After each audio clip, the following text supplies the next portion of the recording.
What's up, guys? It's me, Daniel, with VintageMagic.com. Welcome back to another video. So today is interesting. I purchased an entire set of La France is exceptionnel. That means French is exceptional. I always say that because Napoleon from Civilization 5 or whatever does that during his thing, and it's kind of funny. French language, by the way, is one of the best languages in the world. Everything sounds so beautiful, and also their food and culture is definitely the best. Probably next, the top in the world, other than I think Tokyo or Japan. Japan has the best food. Yeah, French has some amazing food also, but people in Japan know what they're doing, and I think it's the sushi probably, and the ramen, and the tempura, and oh my god, everything. All right, guys, so it's another rambling. This is the French FBB set with the dual lands, right? That has the dual lands in it. This set does not have the tropical island or a hill giant, apparently. So we're just doing a video real quick, kind of talk about this set. It's kind of like a Daniel Rambles On video. Talk about things what I think about the FBB market, or the foreign black border market. Now, foreign black border market is pretty much what these are they're black border cards that are they're printed for, like, they're the revised run. So everything in English revised pretty much has these cards. And it was in 94. So it's kind of like during that period where Wizards was trying to go into more foreign markets. So I'm going to start the rambling here. These are the dual lands. I don't know how to say la dual lands, but if you guys know how to speak French, let's go through it. All right, so let's get a little focus here real quick. All right, so Plateau. And I always like the French. I always like the foreign black border cards. I don't know. Some people just think that they're not pretty, or they're not really the real cards. I think they're really, really nice. I don't know what people are talking about. What do you guys think? I think they're gorgeous. Especially like the Underground Sea. I mean, look how much richer it is than... Pull out your revised cards, guys, and you'll see, like, it's not as nice, at all. And look at the Tundra. It's so rich in color, guys. Look at, like, go to your Tundras in your revised. I mean, they're washed out. So I really think they color corrected this set way better than obviously the revised. And I think they did a great job. The English, compared to their English revised especially. I mean, some of you guys out there will be like, well, Dan, I don't know how to read the cards. I don't know what they are. I mean, I get it. Like Aladdin's Lamp. I mean, you're not going to know the names of the cards, but I still think they're a great, side investment. Yeah, let's talk about investment. I mean, FBB cards are, the boxes themselves have gone up to new ridiculous levels. They're high, man. They're really expensive. And they should be. You got Underground Sea in mint condition going for almost $1,000, like Volcanics, almost the same range. So if you have a starter deck, and it's like, I mean, I think they go for like $400 to $500 a deck, and you get 3 rares. I mean, if you get a Underground Sea, that pretty much pays for it. So I don't foresee this not going up because of the sheer fact of you can get 3 rares, and you can get an Underground Sea, some dual lands, and it pays for the starter deck itself. Booster packs, I think they're about... it's 36 booster packs in a box for this set, obviously. There's the Basalt Monolith. And basically you have... 1 rare, I think 3 or 4 uncommons. There's the birds, guys. Always like the birds. And it's interesting because I think they go for a little bit more than starter decks. About $100 a pack or so, plus or minus. I think they may even go for 4,000 a box, but I, I I think they are undervalued too because well, actually, a couple things. One is remember the starter decks back in like Alpha Beta Unlimited. They only have two rares. So in that case, with only two rares, you only have like 20 rares in a starter deck box. So there's 10 starter decks in a box. But in these, there's 10 starter decks, but I think there's three rares. So which what makes it more appealing, you get a total of 30 rares. A booster box has 36 rares. So I think starter deck boxes for the FBBs are definitely of appreciated in value because you get more rares. I think that was one of the things with starter deck older boxes was like, well, I'm only going to get 20 rares, where I just get a booster box. I get 36 rares, kind of a no-brainer. But Test of Time figured out that the starter deck were very special because you can't search them, and they also have, I think, kind of a rare print run. I think because of the fact that having them sealed up, open up, because most people that did starter decks back in the day wanted to make decks and play with them. So it's kind of like one of those things where, I'm going to open the starter deck and make a deck out of it. I've seen less older vintage decks over the years than I have the booster packs, for sure. Loose booster packs. Yeah, so FBB, it stands for Foreign Black Border. I think it's a great investment opportunity. I don't think a lot of people know about it in terms of, some people are afraid to get into a secondary market where the language is in English. I get it. But I think that in the test of time, these cards are going to be highly sought after more and more. These come in, I think, French. This is French, Italian, and German for the FBBs, for the dual land run. I believe that's correct. And there's even a white border FBB, white border. So it's FWB, so foreign white border, FWB, right. And that came in that languages too. I'm not sure if Portuguese, I know Portuguese was in some printings, but I'm not sure what the deal is with that. I'm not sure if Portuguese was like done in expansion sets only. You guys could probably help me out, but I think that was the case. Man, these are really nice. I got this from a kind of a collector dealer friend of mine, and I think they're really cool. Oh, that is Creature Bond. Lien Animal. That's funny. Yeah, it was really cool. He said he had a collection of stuff and he wanted to move it. I think I got the price for everything for $32.50. Is that correct? Yeah, pretty minty set. I mean, obviously the big values in the dual lands, but I don't know. I mean, I think over time these are great old school Magic cards. I think. Oh, another thing with this is there's Dark Ritual. People use these cards for the old school Magic decks, and basically, I've seen people play with these and have a lot of fun with them. In their decks, and they're not having to break the rules of the collector's edition, because I know that I think Channel Fireball rules, you can't use collector's edition, obviously.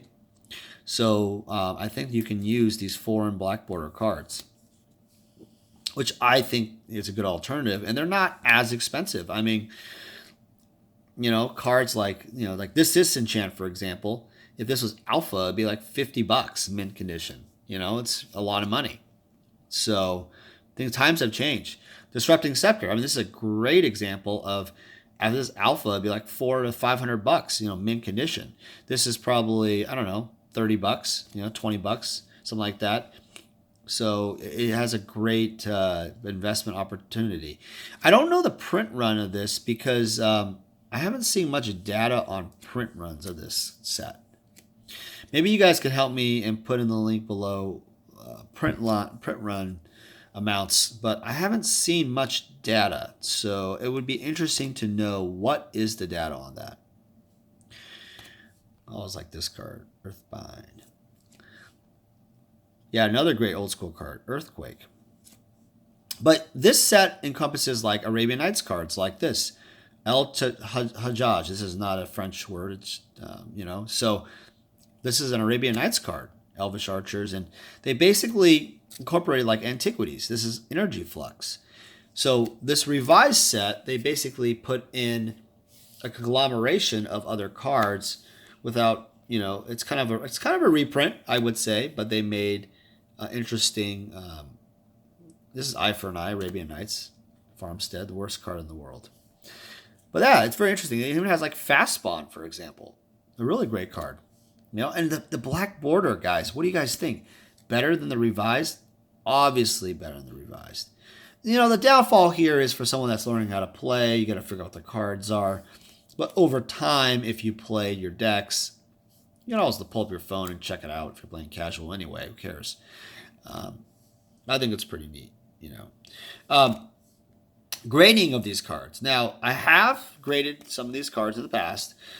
These are minty enough to grade, but I guess right now, for now, I'm not really in the mode to submit more and more of these cards. I have them ready to go if I have to, but this is, by the way, Force of Nature is one of my favorite cards of all time. And yeah, I really feel like grading of these cards, there's going to be some really great potential. Oh, here's the fork. I love this card. A lot of you guys out there, are like, well, why would you want to collect this? Doesn't seem difficult to get high grade. Well, you're right.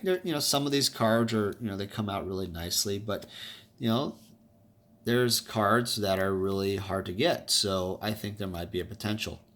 I think it's, what's with these interesting foreign sets, you need to look at a couple of things. Like, there's a demand for, Magic, there's a demand for a lot of different things out there. It's not just like, English. Oh, this card's really beat up. Yeah. This one had a little bit of chipping, or maybe. But, it's not just about English sets too. In the world of Magic, there's just so much to collect and invest in. And you can't, if for you to not look at other type of sets, I think that you're kind of shorting yourself, as an investor of things. I think it's important to diversify into looking at different type of cards and stuff like that. Yeah, I think this set's going to have a lot. It's going to be surprising to a lot of people. It's going to be one of these type of sets where, yeah, you wish you would have tried to invest in when it was much cheaper. But I don't doubt that this set would like double or triple up in the next 5 to 10 years. It's such a beautifully made set, and it also has the dual lands, and it has all these iconic cards: Hurkyl's Recall, Howling Mine, Hurlem Minotaur, Hurricane. It's just iconic. This is beautiful. This Iron Star. Look at this thing. It's just great. So, if you like to just collect, there's Hypnotic Spectre. Wow, much more sharper in the image. Look at these islands. God, seriously. The revised islands look like just crap. I don't know, man. Oh, what do you guys think about the cardstock quality or whatever with Wizards? Do you see that Rudy from Alpha Investments video with Rudy from Alpha Investments? He did a little thing about, the crappy cardstock, how they're bending like a bridge. It was incredible to me. The cardstock of these are nice and like there's no warping or bending at all. I don't understand why Wizards is how this even happened.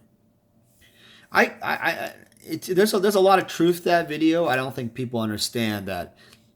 Wow, this is really cool. That's a famous old school card, Jadam Tomb. I don't think people understand something like the card quality actually, just continues to lower the consumer confidence of the buyers out there. I mean, you're doing like crappy products, overprinting, and then you have the crappy product like the gift box. I mean, you gotta be kidding me. That's not a gift box at all. I mean, if I was getting the gift, I would give it away, type of thing. So it's kind of like you're doing the crappy quality, high ass print runs, wallet fatigue is all over the place, and then you have these print quality of cards like El Crapo even. It doesn't make any kind of sense. It doesn't make any kind of sense whatsoever, for people to feel confident about the market. It's crazy. It's crazy. I don't think Wizards understands that losing a customer is so like when you go to a restaurant or a hotel, and if you had a bad experience, and if nothing was resolved or something, and how likely are you going to tell your friends or your family about the bad experience? Very, very likely. Very likely, right? So you're losing not just one customer, but potentially a lot of customers. A lot of customers. Well, that right there should signal the warning sign. I mean, there was that video that he posted about Rudy from Alpha Investment about the 8 million players lost. Now, the number may be a little bit inaccurate in the sense that, yeah, there's a lot of, it depends on that base number, right? But the truth of the matter is, I don't care if it's 4 million, 8 million, 1 million, 500,000, whatever the heck number of lost customers are. There's a lot of, lost customers is just no bueno. Losing customers always sucks. And I don't think that Wizards needs to look in the mirror and start making some serious changes and really being more proactive on how they're, presenting their products, quality. I just think that there needs to be a lot that needs to be done, not just making Magic cards. You know what I mean? There needs to be a lot more done. Then there was a controversial video I thought was interesting from Rudy, was the video about expanding the reserve list. I mean, did you guys watch that video? I thought that was really intriguing. And I haven't really discussed about the reserve list for a while, but I thought it was really interesting because the reserve list is something like that they said, oh, we'll never do that again. We put any more cards. It was a mistake. But I actually think I think it was an intriguing idea. Now, think about this. I want you guys to hold on to this seat, and I want you guys to think about something. What if you did expand the reserve list? Every single year or every master set or something, whatever the heck you did, you put a couple cards in that reserve list rather than reprinting it. I think the problem here is that Wizards thinks that you can just reprint a bunch of cards and they think they can just market and sell more packs. But in fact, what happened was people are having so much, their collections are going down in value so much that they're starting to be like, well, wait a second. I'm buying all these cards. They're not going up in value. Well, that's a guarantee. You keep reprinting them the next time and next time around. Why in the world would I want to keep buying into this product? And I think that's what's happened is that there's so many products and they're desperately holding on to get their revenue. It's in business, it's revenue and profit, right? You have to have a number of sales, but you also have to have profit. And I think the problem is there's so much profit, they're hurting on both ends. They have to show revenue because revenue shows potential growth, in terms of the player base. And it's kind of a facade because, right, it's kind of like, oh, we have growth in revenue, but we really don't have, that's because we're printing out more product. Pretty shady. Cool painting right there.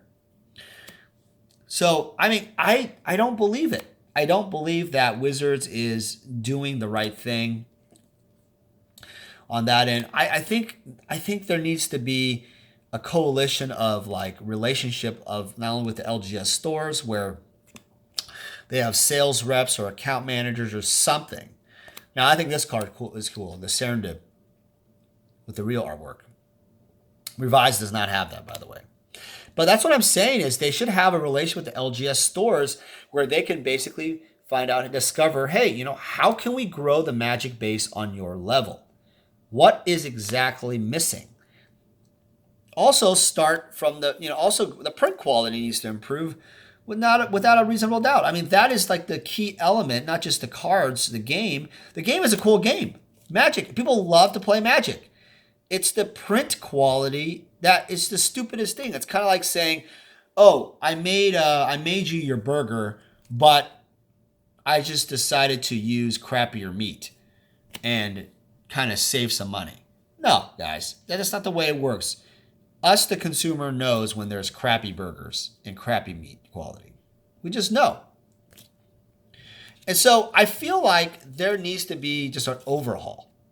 What do you guys think? Do you guys think that there should be maybe, you know, this idea? I have an idea of like having account managers, business people sit down with LGS stores and figure out what the heck is going on their level.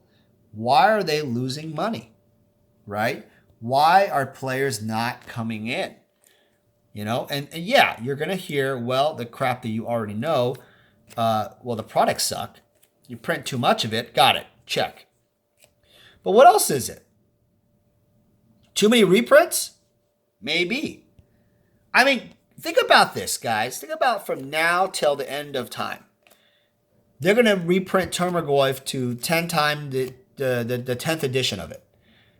They're going to reprint, you know, Liliana to the 10th edition of it. Meaning there's going to be so many versions of it in different master sets or commemorative sets or black planeswalker sets or whatever sets. It's just overkill. It doesn't make it fun. It doesn't make it rare. And it definitely doesn't make it collectible because the problem is there's so much of it. There's way too much of it. That's the problem. It's just crazy.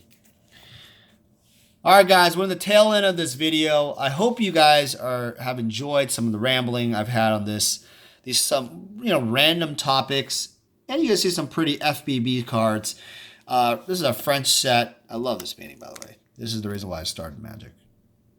If whoever owns this painting, please contact me and I will pay you a lot of money.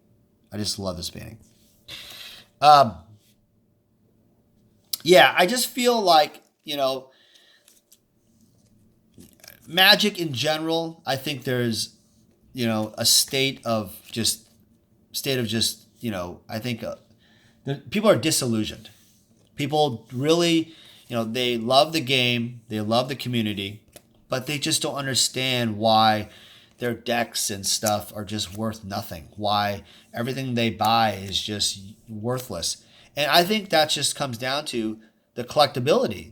I've said this before, collectible card game, ladies and gentlemen. The cards today are not collected. They're not treasured as collectibles. They're treasured as gameplay cards, which is, to gamers, great. But it is not collectible, which makes there be tremendous volatility. People, dealers and vendors do not want to hold on to the cards. Why would you? Why would you ever want to hold on to the cards if they're not collectible? They don't make cards like this anymore. Wheel of Fortune. I just don't get it. I do not get it. All right, guys, put in the comments below. Do you guys think I'm crazy? Do you think I'm right? What would you guys do to fix all these problems? Would you print more cards, you know, or would you, you know, change the management? What would you do? I mean, come on. I know the difference between troll comments and not troll comments. Just tell me some good comments, please, so I can get your guys' feedback. Zombie Master. And guys, seriously, before Wizards does the wrath of God on all of us in this game.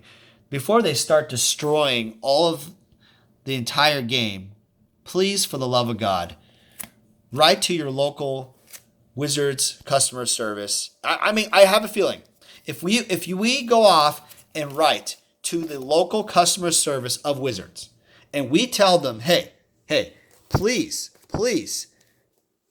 just fix this, and I have my suggestions, wouldn't that be something they should listen to? I don't know. Who knows, right?